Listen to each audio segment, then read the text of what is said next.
қызым, бұл келін дұрыс жасаған екен. Әр қазақтың отбасында бұл күн рахмет айтудан басталады.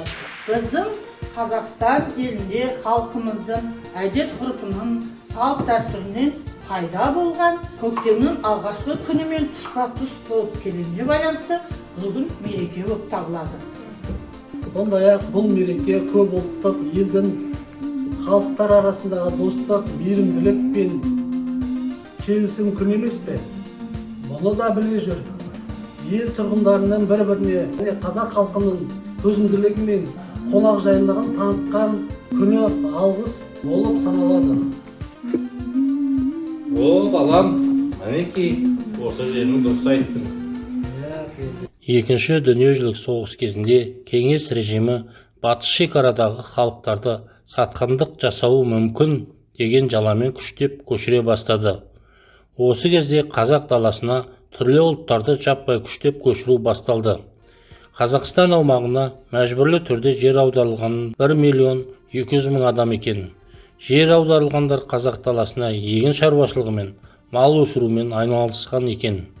Кейін 1957 жылы күштеп жер аударылған халықтардың өз отандарына қайтуына рұқсат берілді.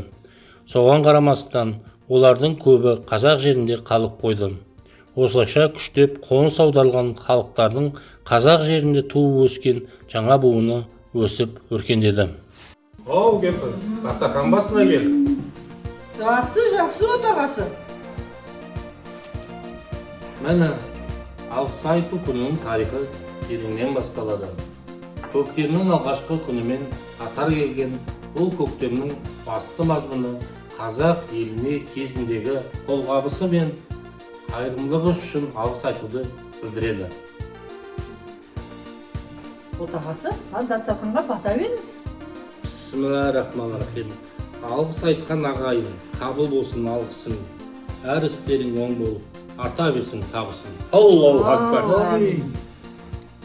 Біз бұл көріністі қорытындылай келе Ұлы жеңістің 80 жылдығына орай Бейбіт өмірге жол ашқан соғыс ардагерлеріне және де ол кісілердің асқан шексіз ерліктері мен ерен еңбектеріне алғыс айтамыз.